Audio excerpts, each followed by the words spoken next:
Hello everyone, welcome to the channel. और आज की वीडियो बहुत ज़्यादा इम्पोर्टेंट होने वाली है उन बच्चों के लिए जो एग्ज़ाम्स की तैयारी कर रहे हैं, और जो बच्चे कॉम्पिटिटिव एग्ज़ाम्स की तैयारी कर रहे हैं उनके पॉइंट ऑफ व्यू से भी ये वीडियो बहुत ही ज़्यादा इम्पोर्टेंट होगी। चलिए समझने की कोशिश करते हैं कि इस चैप्टर में हमें क्या क्या पढ़ना है। चलिए देखते हैं। सबसे पहली बात हमें जो पढ़नी है इसमें वो ये पढ़नी है, इम्पोर्टेंट टॉपिक्स देख लेते हैं। सबसे पहला टॉपिक हमारा होगा इलेक्ट्रॉनिक विन्यास का। क्या होगा बच्चों? इलेक्ट्रॉनिक विन्यास का। दूसरा जो वेरी मोस्ट इंपॉर्टेंट टॉपिक होगा ये होगा संयोजकता का, और इसी में ले लेंगे हम ऑक्सीकरण संख्या, जिसे हम ऑक्सीडेशन नंबर भी कहते हैं, ऑक्सीकरण संख्या। और तीसरा जो वेरी मोस्ट इंपॉर्टेंट टॉपिक है वो है आयन। क्या है बच्चों? आयन। संयोजकता को अंग्रेजी में वैलेंसी कहते हैं। क्या कहते हैं बच्चों? वैलेंसी। और ऑक्सीकरण संख्या को अंग्रेजी में कहते हैं ऑक्सीडेशन नंबर। क्या कहते हैं बच्चों? Oxidation number. तो इनको वन बाय वन करके समझने की कोशिश करते हैं। सबसे पहले हम इलेक्ट्रॉनिक विन्यास को देखेंगे।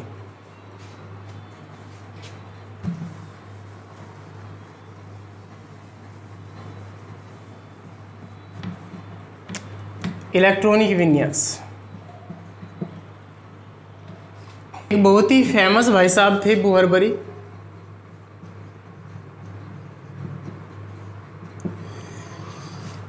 एक बहुत ही फेमस साइंटिस्ट थे बोहरबरी।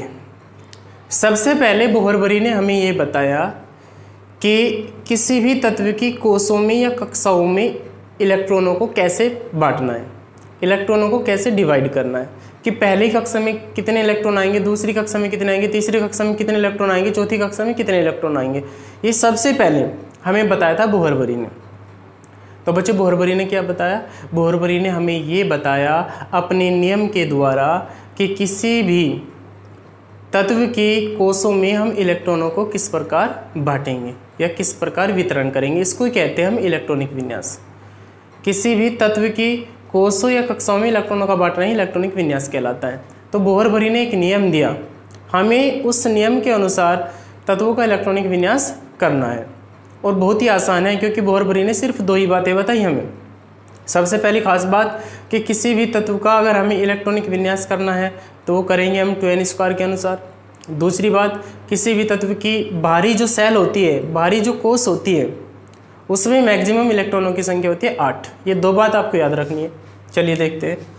सबसे पहली बात क्या याद रखनी है कि किसी भी कोष में अगर हम इलेक्ट्रॉनों को बांटेंगे तो बांटेंगे 2n² के अनुसार। अब बच्चों आप ये कहोगे कि ये n क्या है? ये n है कोषों या कक्षाओं की संख्या, कोषों या कक्षाओं की संख्या।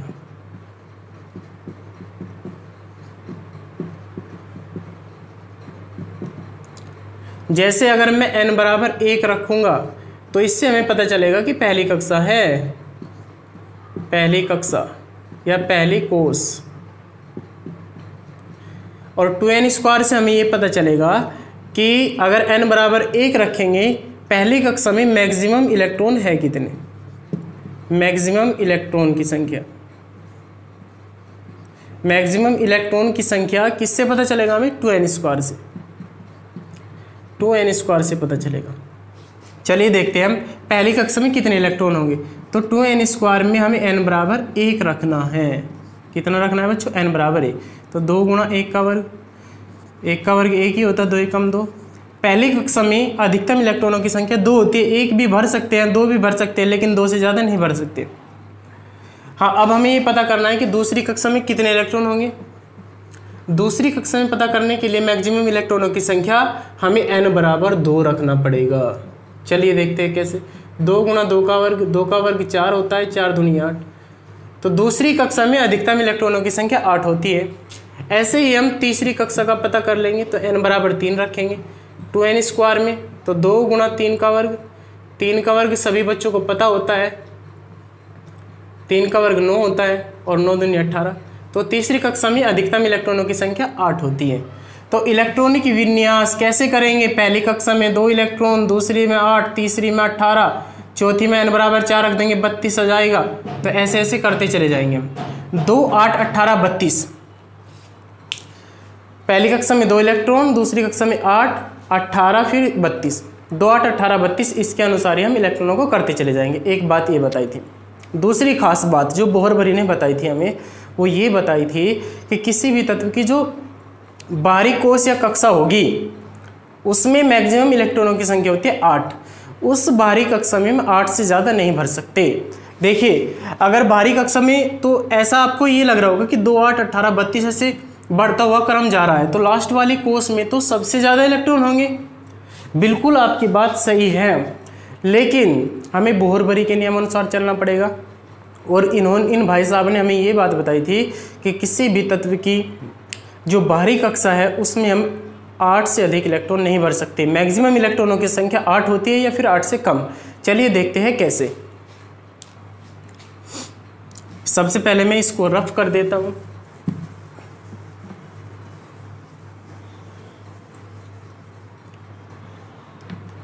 तो बच्चों, बोहरबरी के नियम अनुसार जो इलेक्ट्रॉनिक विन्यास होगा, क्या होगा बच्चों, जो इलेक्ट्रॉनिक विन्यास होगा वो होगा बच्चों 2, 8, 18, 32 ... ऐसे ही करते हुए, और सबसे लास्ट वाली सेल में हम कभी भी 8 से ज़्यादा इलेक्ट्रॉन नहीं भर सकते। ये बात आपको याद करनी है। किसी भी तत्व की जो लास्ट वाली सेल होती हैं उसमें हमें 8 से अधिक इलेक्ट्रॉन नहीं भरने, या तो फिर 8 भरेंगे हम, क्योंकि मैक्सिमम इलेक्ट्रॉनों की संख्या 8 होती है, फिर 8 से कम भरेंगे। देखते हैं कैसे। सबसे फर्स्ट एलिमेंट को ही देखते हैं, हाइड्रोजन। परमाणु क्रमांक 1। हमने बताया था जितना परमाणु क्रमांक होता है उतने इलेक्ट्रॉन होते हैं। तो पहली कक्षा में मैक्सिमम इलेक्ट्रॉनों की संख्या 2 होती है, 1 है इसके पास में, तो पहली कक्षा कोई दिक्कत नहीं होगी। दूसरा एलिमेंट कोई ज़्यादा से ले लेता है, परमाणु क्रमांक 7 वाला, नाइट्रोजन। पहली कक्षा में 2 इलेक्ट्रॉन आएंगे और दूसरी में 8 आ सकते हैं। बचे कितना इलेक्ट्रॉन, 7 है इसके पास में, 2 तो पहली कक्षा में आगे बचे कितने, 5 इलेक्ट्रॉन। तो नाइट्रोजन में कक्षाओं की संख्या 2 है, पहली कक्षा में 2 इलेक्ट्रॉन, दूसरे में 5। नाइट्रोजन की बाहरी कोश में 5 इलेक्ट्रॉन है, ये आपको याद करना है। चलिए नेक्स्ट देख लेते हैं, कैल्शियम। कैल्शियम का परमाणु क्रमांक होता है 20। इलेक्ट्रॉनिक विन्यास करेंगे, पहली कक्षा में 2 इलेक्ट्रॉन आएंगे, दूसरी में 8 आएंगे, तीसरी में कितने आएंगे, जितने बचे हुए हैं, बचे कितने, देखिए 8 और 2 10 इलेक्ट्रॉन फिल कर दिया हमने पहली और दूसरी कक्षा में, बचे 10 इलेक्ट्रॉन। अगर हमने 10 के 10 इलेक्ट्रॉन यहाँ पे फिल कर दिए, देखिए तीसरी कक्षा में 18 इलेक्ट्रॉन आ सकते हैं, लेकिन बचे कितने हैं इसके पास में कैल्शियम के, 10 इलेक्ट्रॉन बचे। अगर 10 के 10 फिल कर दिए तो ये लास्ट वाली कोश बन जाएगी। पहली कक्षा, दूसरी कक्षा, तीसरी कक्षा। तीसरी कक्षा में 18 आ सकते हैं, लेकिन अगर हमने कैल्शियम के 10 इलेक्ट्रॉन बचे हुए 10 के 10 भर दिए तो तीसरी कक्षा बन जाएगी, जो कि हमारा इलेक्ट्रॉनिक विन्यास बिल्कुल गलत हो जाएगा। तो हमें 10 नहीं भरना है, 10 को। कैल्शियम की पहली कक्षा में 2 इलेक्ट्रॉन आएंगे, दूसरी में 8 आएंगे, तीसरी कक्षा में कितने इलेक्ट्रॉन भरेंगे, ये इस पर डिपेंड करेगा। देखिए, हमने ये बताया था कि किसी भी तत्व की बाहरी कोश में 8 से अधिक इलेक्ट्रॉन नहीं हो सकते। अगर हमने यहाँ पे 10 फिल कर दिया तो कैल्शियम की बाहरी कोश यही बन जाएगी, तीसरे वाली कोश। और किसी भी तत्व की बाहरी कोश में 8 से अधिक इलेक्ट्रॉन नहीं आ सकते, इसलिए ये जो 10 इलेक्ट्रॉन है इनको ब्रेक करना पड़ेगा। ब्रेक कर दीजिए, इनको तोड़ दीजिए 8 2 में। तो इसका सही इलेक्ट्रॉनिक विन्यास है कैल्शियम का 2 8 8 2। चलिए नेक्स्ट एलिमेंट को देख लेते हैं, ब्रोमीन। ब्रोमीन का परमाणु क्रमांक होता है 35। इलेक्ट्रॉनिक विन्यास करेंगे तो इलेक्ट्रॉनिक विन्यास क्या होगा ब्रोमीन का?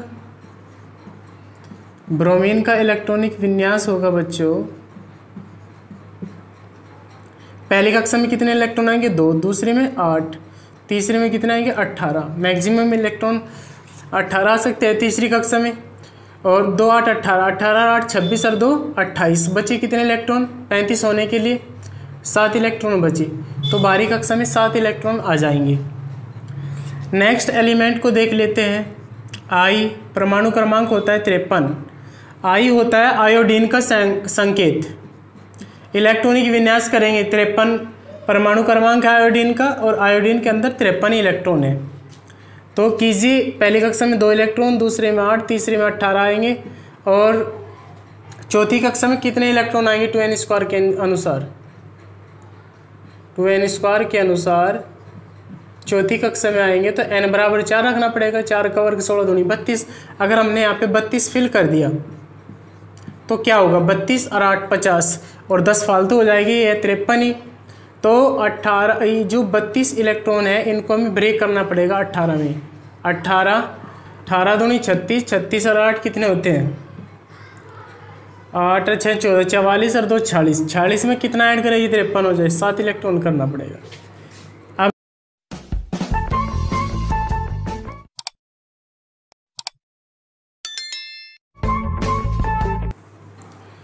हमें सल्फर का इलेक्ट्रॉनिक विन्यास करना है बच्चों। सल्फर का परमाणु क्रमांक 16, तो कितना आएगा 2 8 6। क्लोरीन का करना है परमाणु क्रमांक 17, 2 8 और 7। ये तो बहुत आसान है। पहली कक्षा में 2 इलेक्ट्रॉन, दूसरी में 8 और तीसरी में 7 इलेक्ट्रॉन।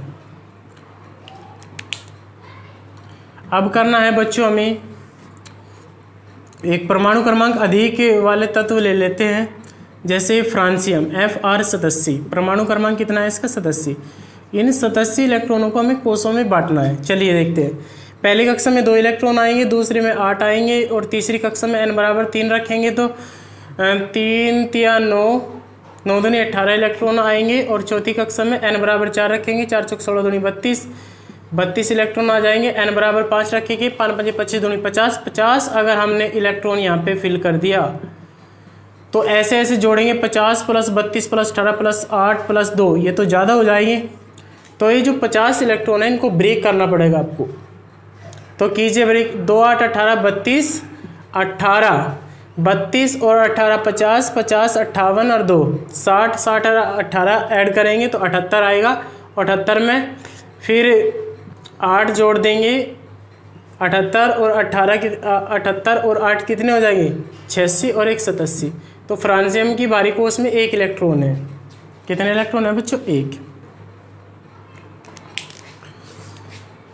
देखिए आप बच्चों, आपको इलेक्ट्रॉनिक विन्यास करते वक्त सिर्फ 2 बातें याद करनी है। एक तो किसी भी कोष में अगर आपको इलेक्ट्रॉन बांटना है तो 2n स्क्वायर के अनुसार हमें बांटना पड़ेगा। अगर हमें किसी भी कोष में इलेक्ट्रॉनों की संख्या को बांटनी है तो 2n स्क्वायर के अनुसार। दूसरी बात, किसी भी तत्व की बाहरी कोष में 8 से अधिक इलेक्ट्रॉन नहीं आ सकते। ये 2 बातें ध्यान में रखते हो आपको किसी भी तत्व का इलेक्ट्रॉनिक विन्यास करना है, ठीक है। और देखिए कुछ तत्व ऐसे होते हैं जो डी ब्लॉक एलिमेंट होते हैं, परमाणु क्रमांक 21 से लेकर परमाणु क्रमांक 30 तक। ये तत्व ऐसे होते हैं इनका इलेक्ट्रॉनिक विन्यास भारी पड़ जाता है बोहरबरी पे। तो एक आबहु नियम होता है जिससे ये जितना भी कन्फ्यूजन है किसी भी तत्व का इलेक्ट्रॉनिक विन्यास करने का वो दूर हो जाता है। और आबहु नियम वेरी मोस्ट इम्पोर्टेंट रूल है, इसको हम नेक्स्ट वीडियो में आपको बताएंगे। आबहु रूल से, आबहु नियम से सभी तत्वों का 118 के 118 तत्वों का इलेक्ट्रॉनिक विन्यास आसानी से हो जाता है। डी ब्लॉक एलिमेंट का इलेक्ट्रॉनिक विन्यास बोहरबरी के नियम से नहीं होता। बोहरबरी का नियम डी ब्लॉक एलिमेंट्स पर फेल हो जाता है, ठीक है। तो डी ब्लॉक एलिमेंट का भी इलेक्ट्रॉनिक विन्यास करने के लिए S block, P block and F block जितने भी एलिमेंट्स हैं उनका इलेक्ट्रॉनिक विन्यास करने के लिए सबसे खतरनाक नियम होता है आबहु का, जो आप 11th और 12th क्लास में सीखते हो, और इसके लिए हम अलग से एक वीडियो बना देंगे, ठीक है। चलिए नेक्स्ट टॉपिक को समझते हैं।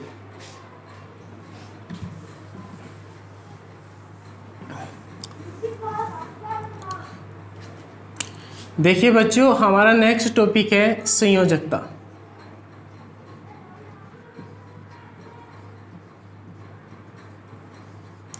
इसको हम अंग्रेजी में कहते हैं वैलेंसी बच्चों। अब वैलेंसी क्या होती है? सबसे पहला प्रश्न हमारा यही है कि वैलेंसी किसे कहते हैं, ये संयोजकता किसे कहते हैं। इसकी सबसे आसान डेफिनेशन होती है। देखिए वो डेफिनेशन क्या है कि किसी भी तत्व की बाहरी कोश में उपस्थित इलेक्ट्रॉनिक विन्यास करना सीखा है हमने, और बाहरी कक्षा का भी पता है कि सबसे लास्ट वाली कक्षा कौन सी होती है। तो किसी भी तत्व की बाहरी कोश में उपस्थित उन इलेक्ट्रॉनों की संख्या जो बॉन्ड बनाने में भाग लेते हैं। अब आप ये कहोगे कि ऐसे इलेक्ट्रॉन जो बॉन्ड बनाने में भाग लेते हैं उनकी संख्या हम कैसे ज्ञात करेंगे, तो चलिए देखते हैं। अगर हमें ये पता करना है कि किसी भी तत्व के कितने इलेक्ट्रॉन, बाहरी कक्षा के कितने इलेक्ट्रॉन बॉन्ड बनाने में भाग लेंगे, तो नोट पॉइंट में ये दो बातें आपको याद करनी है और इससे बहुत ज़्यादा आसानी हो जाएगी ये ज्ञात करने में कि किसी भी तत्व की बाहरी कोश में से कितने इलेक्ट्रॉन या कौन कौन से इलेक्ट्रॉन बॉन्ड बनाने में भाग ले रहे हैं। तो ये दो बातें आपको नोट करनी है। सबसे पहली बात, अगर किसी तत्व की बाहरी कोश में, अगर किसी भी तत्व की बाहरी कोश में, अगर किसी भी तत्व की बाहरी कोश में 4 से कम इलेक्ट्रॉन है तो वह परमाणु या तत्व इलेक्ट्रॉनों को डोनेट करेगा। क्या करेगा बच्चों? डोनेट करेगा। अगर किसी तत्व की बाहरी कोश में 4 से कम इलेक्ट्रॉन है तो वह उन इलेक्ट्रॉनों को डोनेट करेगा, और जितने इलेक्ट्रॉन डोनेट किए जाते हैं, डोनेट मीन्स त्यागे जाते हैं या दिए जाते हैं, जितने इलेक्ट्रॉन त्यागे जाते हैं उन इलेक्ट्रॉनों की संख्या ही संयोजकता कहलाएगी। दूसरी बात, अगर किसी तत्व की बाहरी कोश में 4 से अधिक इलेक्ट्रॉन है, 4 से अधिक इलेक्ट्रॉन है, 8 से अधिक इलेक्ट्रॉन कभी नहीं होते। अगर किसी तत्व की बाहरी कोश में 4 से अधिक इलेक्ट्रॉन है तो उसे 8 इलेक्ट्रॉन पूरा करने के लिए, बच्चों क्या, 8 इलेक्ट्रॉन पूरा करने के लिए जितने इलेक्ट्रॉनों की ज़रूरत है उन इलेक्ट्रॉनों की संख्या ही संयोजकता कहलाएगी। तीसरी बात चलो ले लेते हैं कि तीसरी बात क्या याद रखनी है आपको, वेरी मोस्ट इंपॉर्टेंट। अगर किसी तत्व की बाहरी कोश में 4 इलेक्ट्रॉन है, कितने इलेक्ट्रॉन है बच्चों? 4 इलेक्ट्रॉन है, तो वह इलेक्ट्रॉनों की साझेदारी करता है, तो वह इलेक्ट्रॉनों को शेयर करता है। जैसे अगर मैं बात करूं कार्बन की, कार्बन का परमाणु क्रमांक 6 होता है, तो पहली कक्षा में 2 इलेक्ट्रॉन होंगे, दूसरी में 4। तो कार्बन की बाहरी कोश में 4 इलेक्ट्रॉन है। ये 4 इलेक्ट्रॉन डोनेट भी कर सकता है और एक्सेप्ट भी कर सकता है, ग्रहण भी कर सकता है। इसलिए कार्बन की संयोजकता, कार्बन की बाहरी कोश में जो 4 इलेक्ट्रॉन होते हैं ये ही बॉन्ड बनाने में भाग लेते हैं। ये 4 इलेक्ट्रॉन ही शेयरिंग करते हैं दूसरे एलिमेंट के साथ में। तो कार्बन की जो वैलेंसी होती है, कार्बन की जो वैलेंसी होती है वो होती है 4। कितनी होती है बच्चों? 4। अगर हमें किसी भी तत्व की वैलेंसी संयोजकता फाइंड करनी है तो हमें ये 3 बातें याद रखनी है आपको। एक तो अगर किसी भी तत्व की बाहरी कोश में 4 से कम इलेक्ट्रॉन है तो वे इलेक्ट्रॉन डोनेट किए जाएंगे और या त्यागे जाएंगे। अगर किसी भी तत्व की बाहरी कोश में 4 से अधिक इलेक्ट्रॉन है तो उसे 8 इलेक्ट्रॉन पूरा करने के लिए जितने इलेक्ट्रॉनों की आवश्यकता है उन इलेक्ट्रॉनों की संख्या ही संयोजकता कहलाएगी। और इस नियम को 8 इलेक्ट्रॉन पूरा करना बाहरी कक्षा में ये कहलाता है अष्टक नियम। ये बात आपको याद करनी है। अगर किसी तत्व की बाहरी कोश में 4 इलेक्ट्रॉन है तो वो 4 ले भी सकता है और 4 दे भी सकता है, मतलब 4 इलेक्ट्रॉन की वो शेयरिंग करता है। तो जैसे कार्बन में, कार्बन का परमाणु क्रमांक 6 होता है, इलेक्ट्रॉनिक विन्यास 2 4 होगा। कार्बन की बाहरी कोश में 4 इलेक्ट्रॉन है तो 4 इलेक्ट्रॉनों की शेयरिंग करेगा ये, तो इसलिए कार्बन की संयोजकता हुई कितनी? 4। चलिए नेक्स्ट एलिमेंट को देख लेते हैं। Next element hydrogen. हम देखते हैं कि हाइड्रोजन की संयोजकता कितनी है, और हमें ये पता करना पड़ेगा कि हाइड्रोजन की बाहरी कोश में जितने इलेक्ट्रॉन हैं उनमें से कौन कौन से इलेक्ट्रॉन बॉन्ड बनाने में भाग ले रहे हैं। और बॉन्ड बनाने में जितने इलेक्ट्रॉन भाग लेते हैं वो इन बातों पर डिपेंड करते हैं। हाइड्रोजन का परमाणु क्रमांक 1 है तो पहली कक्षा में 1 ही इलेक्ट्रॉन आ गया। अब देखिए, अगर किसी तत्व की बाहरी कोश में 4 से कम इलेक्ट्रॉन है तो वो इलेक्ट्रॉन डोनेट करेगा, और जितने इलेक्ट्रॉन डोनेट किए जाते हैं वही इलेक्ट्रॉन बॉन्ड बनाने में पार्टिसिपेट करते हैं, भाग लेते हैं। तो हाइड्रोजन की बाहरी कक्षा में 1 इलेक्ट्रॉन है, 1 इलेक्ट्रॉन इसने डोनेट कर दिया। तो जितना इलेक्ट्रॉन डोनेट किया वो इलेक्ट्रॉन ही संयोजकता कहलाएगा। तो हाइड्रोजन की संयोजकता कितनी हुई बच्चों? हाइड्रोजन की संयोजकता हुई 1। ऐसे अगर मैं ऑक्सीजन की बात करूं, ऑक्सीजन की संयोजकता कितनी होगी? तो ऑक्सीजन का संकेत होता है O, परमाणु क्रमांक होता है 8। इन 8 इलेक्ट्रॉनों को हमें कोषों में बांटना है। पहली कक्षा में 2 इलेक्ट्रॉन, दूसरी कक्षा में 6 इलेक्ट्रॉन या बाहरी कक्षा में 6 इलेक्ट्रॉन। देखिए ऑक्सीजन की बाहरी कोष में 4 से अधिक इलेक्ट्रॉन हैं, तो इससे 8 इलेक्ट्रॉन पूरा करने के लिए बाहरी कक्षा में कितने इलेक्ट्रॉन चाहिए? सिर्फ 2 इलेक्ट्रॉन चाहिए। कितने इलेक्ट्रॉन चाहिए? 2 इलेक्ट्रॉन चाहिए 8 कंप्लीट करने के लिए। इसलिए ऑक्सीजन की जो संयोजकता है, क्या है बच्चों? संयोजकता है वो कितनी होगी? 2, क्योंकि ऑक्सीजन के बाहरी कोष में 6 इलेक्ट्रॉन है, 8 पूरा करने के 2 इलेक्ट्रॉन चाहिए, या बॉन्ड बनाने के लिए ऑक्सीजन को 2 इलेक्ट्रॉनों की आवश्यकता है, या ऑक्सीजन को बाहरी कोष में 8 इलेक्ट्रॉन पूरा करने के लिए 2 इलेक्ट्रॉनों की जरूरत है। इसलिए ऑक्सीजन की संयोजकता कितनी हुई? 2 ही। नेक्स्ट एलिमेंट को देख लेते हैं, क्लोरीन। क्लोरीन का परमाणु क्रमांक 17 होता है। क्लोरीन का परमाणु क्रमांक 17 होता है। इलेक्ट्रॉनिक विन्यास करेंगे 2 8 कितना होगा? 7। 8 और 2 10 और 7 17। 17 इलेक्ट्रॉनों को हमने बांट दिया कोषीय कक्षों में। अब देखिए क्लोरीन की बाहरी कोष में 7 इलेक्ट्रॉन है, मतलब 4 से अधिक इलेक्ट्रॉन है, तो ये इलेक्ट्रॉनों को ग्रहण करेगा। क्या करेगा? इलेक्ट्रॉनों को ग्रहण करेगा 8 इलेक्ट्रॉन पूरा करने के लिए। तो क्लोरीन को बाहरी कक्षा में 8 इलेक्ट्रॉन पूरा करने हैं, तो 8 इलेक्ट्रॉन पूरा करने के लिए कितना चाहिए? 7 और 1 8। 8 इलेक्ट्रॉन, 1 इलेक्ट्रॉन चाहिए। क्लोरीन को बाहरी कक्षा में 8 इलेक्ट्रॉन पूरा करने के लिए 1 इलेक्ट्रॉन चाहिए। इसलिए क्लोरीन की वैलेंसी कितनी हुई? वैलेंसी या संयोजकता, क्लोरीन की संयोजकता हुई बच्चों 1। ऐसे हमें चेक करना है कि सल्फर की संयोजकता कितनी होगी। तो सल्फर का इलेक्ट्रॉनिक विन्यास करेंगे बोहरबरी के नियम अनुसार 2 8 18 32, उसके अनुसार 2 8 8 और 2 10 और 6 16। तो बाहरी कक्षा में से 8 इलेक्ट्रॉन पूरा करने के लिए 2 इलेक्ट्रॉन चाहिए। इसलिए सल्फर की वैलेंसी कितनी हुई बच्चों? 2। किसी भी तत्व की संयोजकता ज्ञात करने के लिए हमें 2 बातें तो याद रखनी है। एक तो परिभाषा से ही पता चल जाती है कि संयोजकता की परिभाषा क्या होती है। देखिए किसी भी तत्व की बाहरी कोष में उपस्थित उन इलेक्ट्रॉनों की संख्या जो बॉन्ड बनाने में भाग लेते हैं। ठीक है, अब ऐसे इलेक्ट्रॉन जो बॉन्ड बनाने में भाग लेते हैं उनका हमें कैसे पता चलेगा? उनका पता चलेगा यहाँ से। अगर किसी भी तत्व की बाहरी कोष में 4 से कम इलेक्ट्रॉन है तो वे इलेक्ट्रॉन डोनेट किए जाएंगे, और जितने इलेक्ट्रॉन डोनेट किए जाते हैं वे इलेक्ट्रॉन ही बॉन्ड बनाने में भाग लेते हैं। या जितने इलेक्ट्रॉन ग्रहण किए जाते हैं 8 इलेक्ट्रॉन पूरा करने के लिए बाहरी कोष में, उन इलेक्ट्रॉनों की संख्या कहलाती है संयोजकता।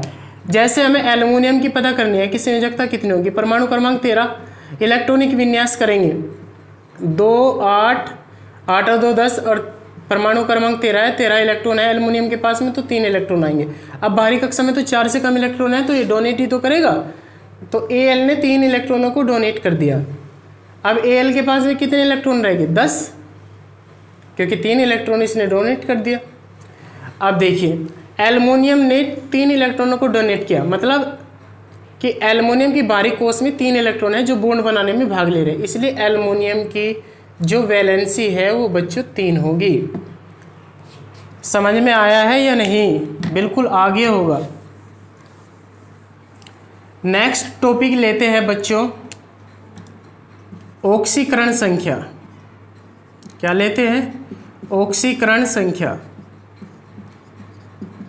ऑक्सीकरण संख्या को अंग्रेजी में कहते हैं बच्चों ऑक्सीडेशन नंबर। क्या कहते हैं? Oxidation number.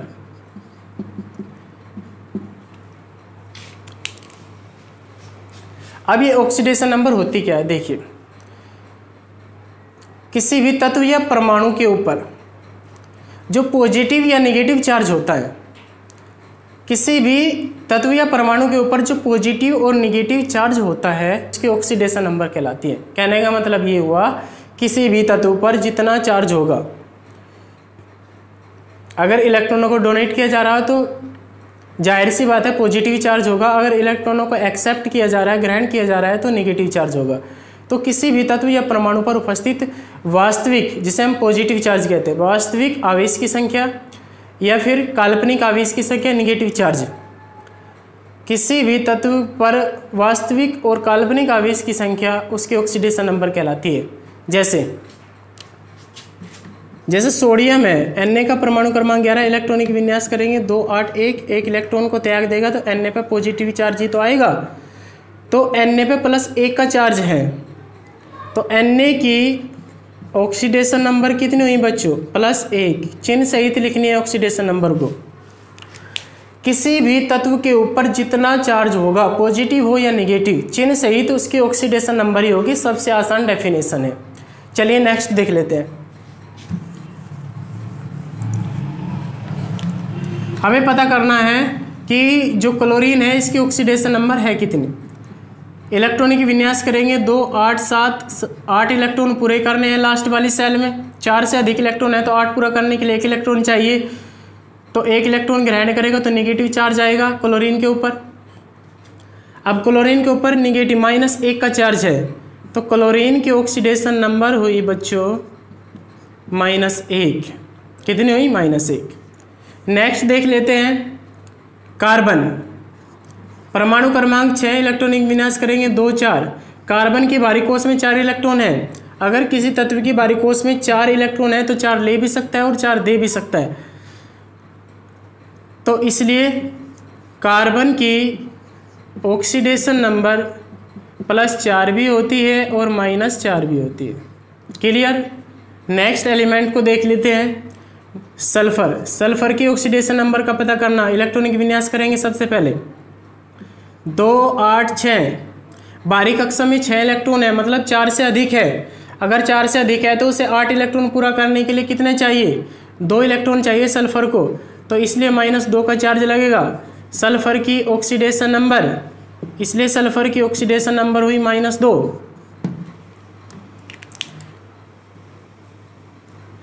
और ये जो -2 लगा हुआ है, कहीं कहीं पे प्लस भी लग जाता है, कहीं कहीं पे नेगेटिव चार्ज आ जाता है, कहीं कहीं पे पॉजिटिव चार्ज आता है। इससे हमें क्या पता चलता है? देखिए, अगर कोई तत्व इलेक्ट्रॉनों को त्याग रहा है तो पॉजिटिव चार्ज आएगा, अगर कोई तत्व इलेक्ट्रॉनों को ग्रहण कर रहा है तो नेगेटिव चार्ज आएगा। ठीक है? और आयन कब बनते हैं? अगर कोई तत्व इलेक्ट्रॉनों को त्यागता है या फिर ग्रहण करता है तब आयन बनते हैं। पॉजिटिव आयन तब बनेंगे जब इलेक्ट्रॉन को डोनेट किया जाएगा, और नेगेटिव आयन तब बनेंगे जब इलेक्ट्रॉनों को ग्रहण किया जाएगा। अगर किसी तत्व की बाहरी कोश में 4 से कम इलेक्ट्रॉन है तो वह इलेक्ट्रॉन डोनेट करेगा, और जितने इलेक्ट्रॉन डोनेट करेगा उतने ही पॉजिटिव चार्ज आएंगे। अगर किसी तत्व की बाहरी कोश में 4 से अधिक इलेक्ट्रॉन है तो उसे 8 इलेक्ट्रॉन पूरा करने के लिए जितने इलेक्ट्रॉनों की आवश्यकता है उतने ही नेगेटिव चार्ज आएंगे। जैसे सल्फर में देखते हैं, सल्फर का परमाणु क्रमांक होता है 16। इलेक्ट्रॉनिक विन्यास करेंगे 2 8 6, तो बाहरी कक्षा में 6 इलेक्ट्रॉन है, 8 इलेक्ट्रॉन पूरा करने के लिए 2 इलेक्ट्रॉनों की जरूरत है, तो सल्फर पे -2 का चार्ज आ गया। तो सल्फर पे कितना चार्ज आया बच्चों? -2 का चार्ज। तो आपको ये पता चल गया कि इलेक्ट्रॉनिक विन्यास किस प्रकार किया जाता है, और ये भी हमने बता दिया आपको कि संयोजकता और ऑक्सीडेशन नंबर कैसे फाइंड करेंगे, और सबसे वेरी मोस्ट इम्पोर्टेंट बात कि आयन कैसे बनते हैं।